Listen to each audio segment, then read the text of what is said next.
Welcome to my podcast show, Under the Bonnet with Dino. Topic today is potholes. Yes, potholes, damage, claims, and the truth behind it. So, come on, let's get into this. Let's be honest. How much time are you spending dodging potholes right now? Or at what point does avoiding potholes become more dangerous than actually hitting them? Well, I see an awful lot of damaged cars recently. A classic car lab and car lab, there's two different things there. We do classic and all the way up to modern day cars, whether that be a lovely little Ford Fiesta or a Lamborghini. It's all the same, and any classic car, and as Connor loves to say, a modern classic car. He particularly likes them. So, what do we see a lot of? Well, we see a lot of bent alloys, a lot of blown tyres, suspension damage, and steering issues. Okay, these are not small things. These are not small things at all. These can turn out to be massive repair jobs. So, bent alloys. Well, the more expensive your car gets, the more expensive the alloy. Very simple. And as performance cars are a lot more, let's say, the tyre is a lot more low profile. So the deeper the hole, the harder the hit, and boom, that's it, a bent alloy. Bent alloys, it's basically finished. It's safety first. If it's cracked, then there are people that would weld aluminium alloys. I personally, I think it's a dangerous thing. I really do. Blown tyres, they're easier to do, but still it's a cost. Some tyres are so expensive now. Suspension damage, right? Well, that's a big one, because suspension means steering issues, steering racks. Whether it's a classic car, then the cost can really mount up. And classic cars, 30s, 40s, 50s, 60s, they weren't made for today's roads. Usually there was a man with the red flag. Yep, red flag. If you're listening, my hand was gesticulating up in the air then. I don't know where I get my red flag from, but seriously, the cars weren't designed really that well. Excuse me. So the damage that can be caused is tremendous. So if you just think of some the cost of real repairs, you'd start anyway from £300. In many cases, up to 3,000. Especially, as I said, the more expensive the car is, and the more expensive the cost will be, by and large. And this is real money. It's not just an inconvenience. It's hard enough today to make ends meet. We're going backwards and forwards to work, doing extra things, shuttling the kids around, and all this is just adding cost upon cost upon cost, and we're being taxed to high heavens. Let me say at this point that I am not political. Stay away from that. No, that's not me. Let me tell you about a story, and this happened to me the other weekend. It was a rally weekend, and it was just literally down the bottom of the road. And everything was running like clockwork. The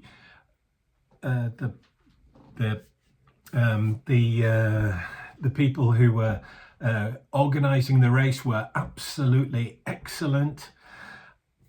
You just couldn't fault it. And there was an ambulance that came by. And I thought, that's rather odd. And the marshals got everybody out of the way. They were really doing a fantastic job. No fault at all. And then, I would say about 5 or 10 minutes later, another ambulance and a police car. I thought, that must be a really bad accident. I do hope that the rally driver's okay. Now, it transpires, no, there's nothing at all to do with the rally driver. It was to do with somebody who lived, it's not fair to name any names. It's about telling the story. It was somebody who had had a heart attack. And what happened was that when the first ambulance went up there, they actually hit a pothole. That's what happened. They hit a pothole, the tyre went bang, and they weren't able to get to the man who had a heart attack, who needed an emergency. Well, it was an emergency. So another ambulance was sent, the police car was sent up there to help out things. Everything worked out fine.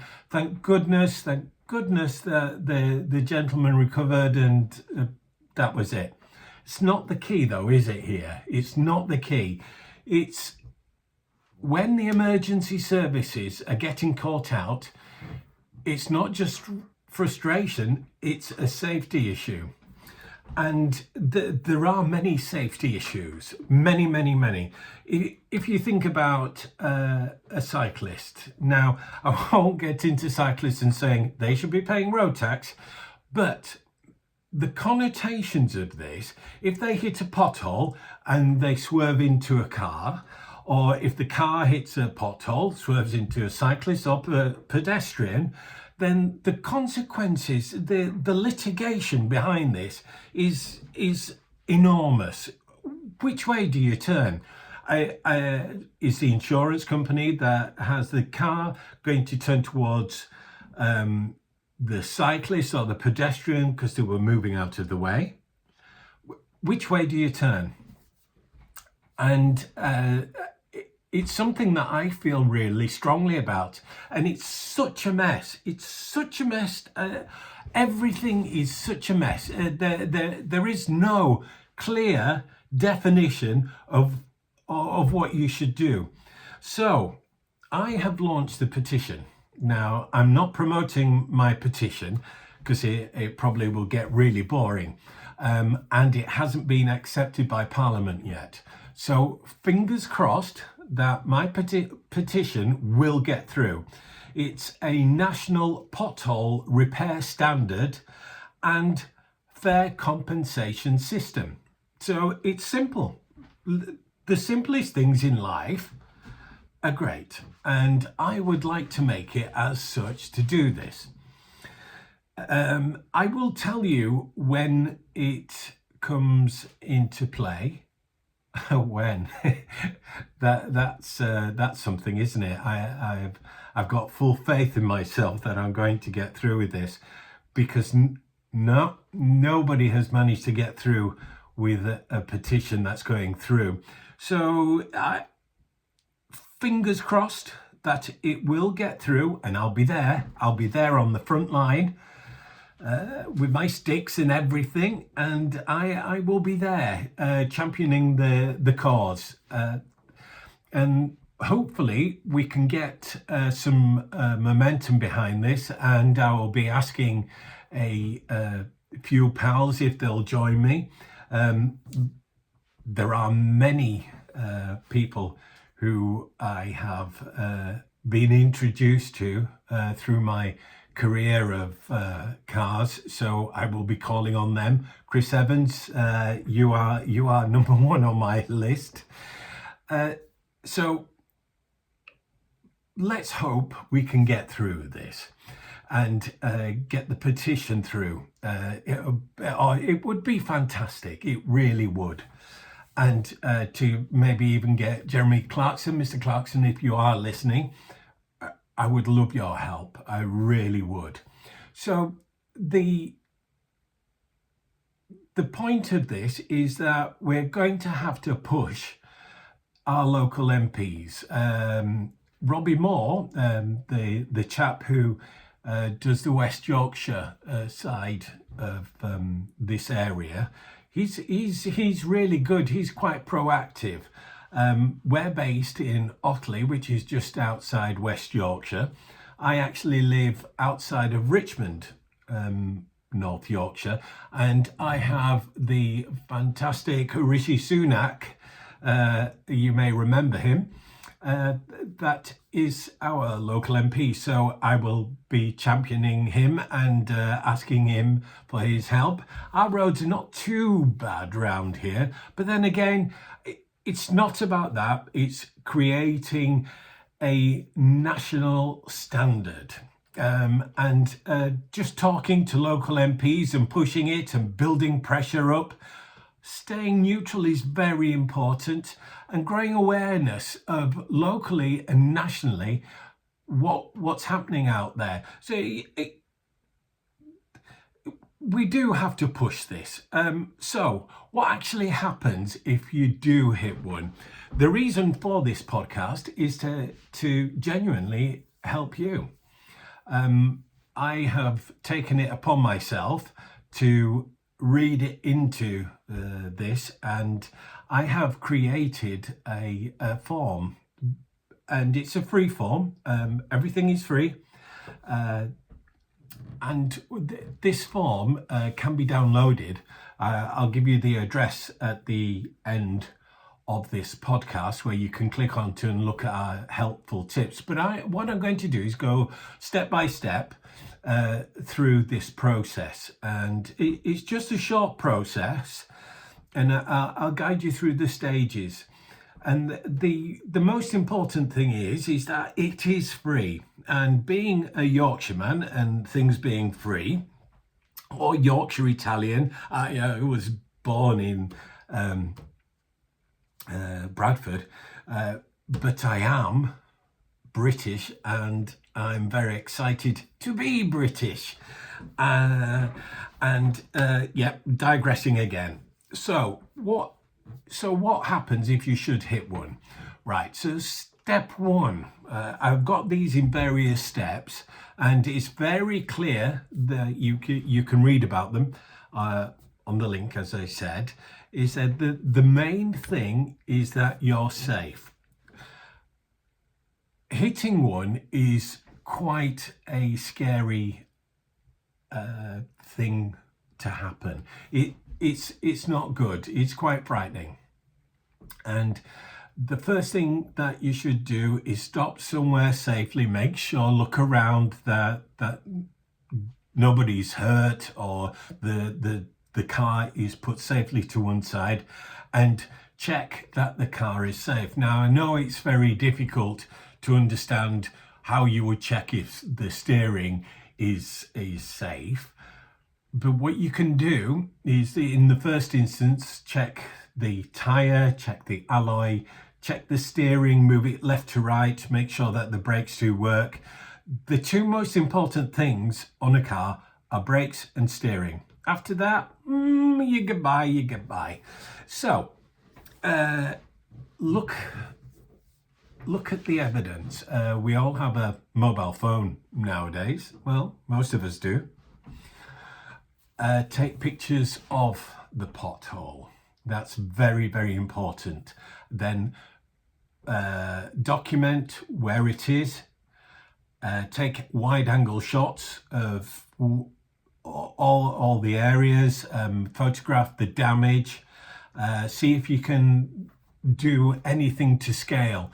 Perhaps put your foot carefully in the pothole, so to just give it some dimension, and it's basically proof. So if you don't have any evidence, there is no claim. and it is very, very important to put a pin.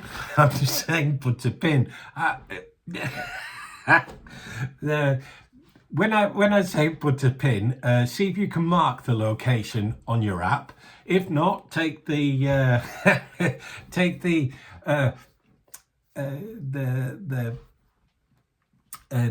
map out of the glove box and mark on where you are, just in case if you did have one, or a road atlas. No, seriously, very important to say where it is, location, landmark, date and time.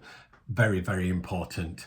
Next is take it to, unless you cannot drive, obviously get the services out to RAC, or there are others.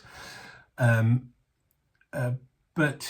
if you think you can drive it and it feels okay, well, okay. But do check, take it into a garage. Now, a good garage will look after you. They will think safety first. And also they will hope that maybe you'll come back. We offer a free inspection. That's how we drive our business. We help people. It's not all about take. So take it into somebody that can check, that can give you a written report if you've got some problem there, and a quote or a invoice. Most people at this point, they don't want to do it. It's too much. Look, it's really simple. If you don't push these things and don't submit it, then we're not going to get this solved, and it's going to get more and more dangerous. And we face costs which are going through the roof, and this is something that we pay for. So the next is to go onto the council website, include everything. Even if you think, oh, that's too much detail, no, you do that. Do as much detail as possible. Now, the next step, and it's very common, expect rejection. Now, sad music in the background, and this doesn't mean that there is no case. The thing is persistence. Driving that business, you're not driving the business, you're driving into that pothole. So drive it back to them. And some people say that, oh, what about Section 58? Now, I do write a bit about it in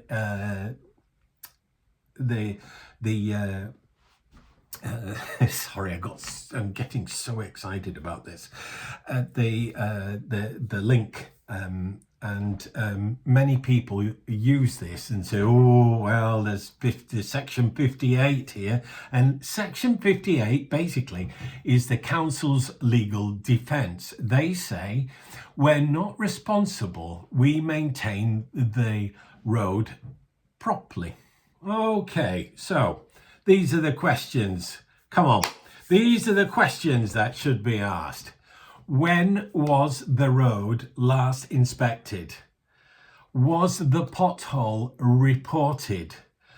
Should they have known about it? So we're driving this persistence.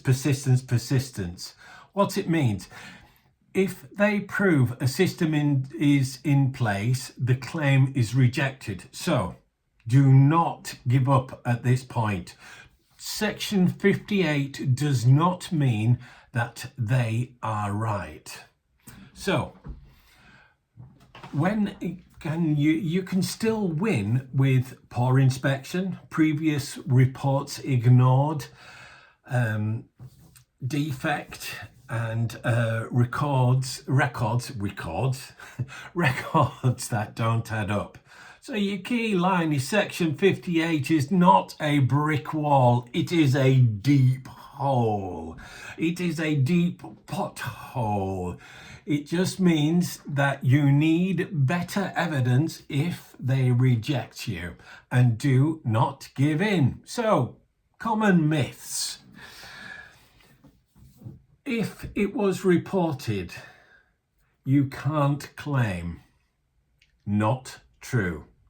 Just harder. Is it to be a certain depth? No fixed rule. No national rule. It's pointless. Difficult, but not impossible. The thing is, if we all club together and start doing this, then something is going to happen. We must speak as a national voice. I sound quite political there. No, but I'm a great believer in people power. If we stick together, show kindness, and kindness should be reflected back to us. So the safety angle on this is a very strong angle. Swerving to avoid potholes, narrow roads, blind bends, risks of collisions. So we're avoiding potholes as it's becoming dangerous. And that is not a good position to be in. Look, I'm not political. I'm not blaming. I'm just helping motorists, pedestrians, cyclists. It isn't about complaining. I really don't like complaining. It shows weakness. It's about helping people deal with it properly. And that really is the key, the standard that we should be driving. I've created, I hope, a step-by-step guide, and it's free. And it's worth understanding the process before writing it off. You can spend hundreds, thousands of pounds on this, and it's, low profile tires equals worse damage. It's really bad for the car. And more often than not, unless it's my favourite boy racer cars, it will damage. But even boy racer cars, they spend a lot of time and money on the car, so it's not necessarily low profile tires come with higher costs, but it normally does mean that you're driving a supercar or a sports car that's got some power, and the consequences of that are going to be many dollars. So classic cars, well, they're more vulnerable, aren't they? They do break down. They break down a lot, but they don't need help from a pothole. I see so many that have hit a pothole or had to swerve, and they've come to us saying, "Oh no, look, I've had to do this." And say, "Did you report it?" "No, I don't feel like I should." Report it. And hidden suspension issues. Who'd have thought about that? And there could be fractures, and it could be going through to the steering, which causes great safety issues. And then it's insurance versus council. It's not an easy task. So, I hope I have managed to clear some of the myths. The safety issues, very important. Local MPs, push your local MPs and make sure, Rishi, come on. He's doing very well. He's doing okay. But he may actually champion the cause. Well, he's been there. He knows the place really well. And the costs, don't let Section 58 and the myths behind it worry you. You know, take a read, glance at it. It's very important that you do this. I want to help you.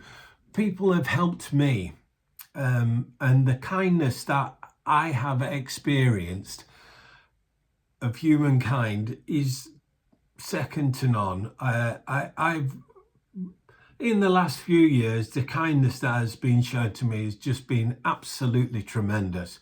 So it gave me the opportunity to show kindness as well. And this is what really the podcast is all about, as well as my stories and what I've experienced and driving in the Himalayas and the deserts of Arizona.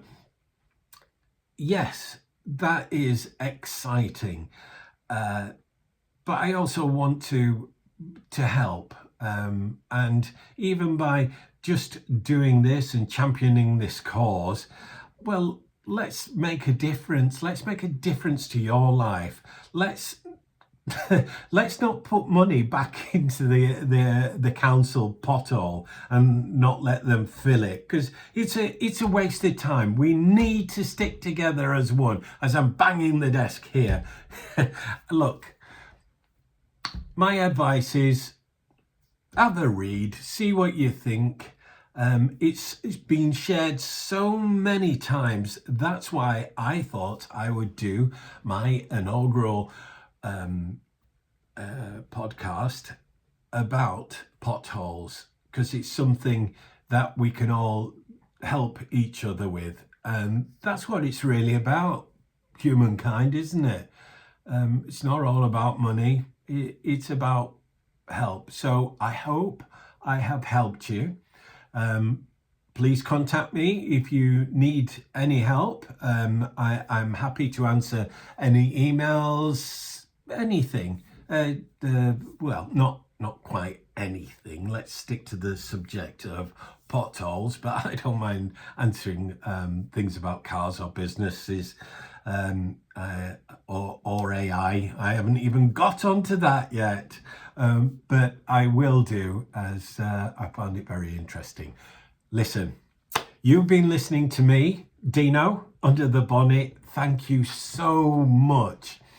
If you've enjoyed it and you found it very useful, and you know what, you think, this Yorkshire guy's all right, he's talking a lot of sense, then please follow me and press subscribe. You know what? It's free. It's free. It's absolutely free, and you can enjoy it as well as I'm loving doing it as well.